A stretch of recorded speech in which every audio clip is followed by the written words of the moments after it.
গাজায় যুদ্ধবিরতি ইস্যুতে মার্কিন প্রেসিডেন্টকে চিঠি দিয়েছে হামাস। চিঠিতে ডোনাল্ড ট্রাম্পের কাছে ৬০ দিনের যুদ্ধবিরতির নিশ্চয়তা চেয়েছেন হামাস নেতারা। এর বিনিময়ে তাদের কাছে থাকা জিম্মিদের অর্ধেককে তাৎক্ষণিক মুক্তির প্রতিশ্রুতি দেওয়া হয়েছে।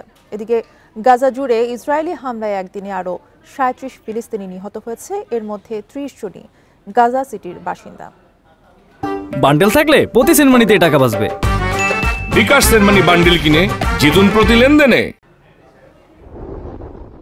বিভিন্ন দেশ যখন ফিলিস্তিনকে স্বাধীন রাষ্ট্রের স্বীকৃতি দিচ্ছে, তখন গাজায় যুদ্ধবিরতি ইস্যুতে মার্কিন প্রেসিডেন্টকে চিঠি দিল হামাস। চিঠিতে ডোনাল্ড ট্রাম্পের কাছে ৬০ দিনের যুদ্ধবিরতির নিশ্চয়তা চেয়েছে হামাস নেতারা। বিনিময়ে তাদের কাছে থাকা জিম্মিদের অর্ধেককে তাৎক্ষণিক মুক্তির প্রতিশ্রুতি দিয়েছে। চিঠিটি বর্তমানে কাতারের মধ্যস্থতাকারীদের কাছে রয়েছে এবং এ সপ্তাহে এটি ট্রাম্পের কাছে পৌঁছে দেওয়া হতে পারে। হামাসের হাতে এখনও ৪৮ ইসরায়েলি জিম্মি রয়েছে বলে ধারণা করা হচ্ছে।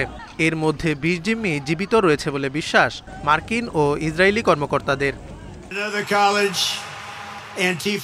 ইসরায়েলি জিম্মিদের মুক্তির বিষয়ে প্রতিনিয়তই হামাসকে তাগিদ দিয়ে আসছেন মার্কিন প্রেসিডেন্ট। এই মাসের শুরুতে ট্রাম্প হামাসের প্রতি তার শেষ সতর্কবার্তা হিসেবে জিম্মিদের মুক্তির কথা বলেন। এদিকে ফিলিস্তিনের অবরুদ্ধ গাজায় শান্তিরক্ষী পাঠাতে প্রস্তুত বলে জানিয়েছে ইন্দোনেশিয়া। জাতিসংঘের সাধারণ পরিষদের ভাষণে দ্বিরাষ্ট্র সমাধানের প্রতিও প্রতিশ্রুতি পুনর্ব্যক্ত করেন দেশটির প্রেসিডেন্ট প্রাবোয়া সুবিয়ান্তো। স্বীকৃতি প্রসঙ্গে তিনি আরও বলেন, ইসরায়েল যদি ফিলিস্তিন রাষ্ট্রকে স্বীকৃতি দেয় এবং ফিলিস্তিনের স্বাধীনতাকে মেনে নেয়, তাহলে ইন্দোনেশিয়া সঙ্গে সঙ্গে ইসরায়েল রাষ্ট্রকে স্বীকৃতি দেবে এবং তাদের নিরাপত্তা নিশ্চয়তার সমর্থন করবে। অন্যদিকে গাজা উপত্যকায় দুর্ভিক্ষ আরও ভয়াবহ রূপ নিচ্ছে বলে জানিয়েছে জাতিসংঘ।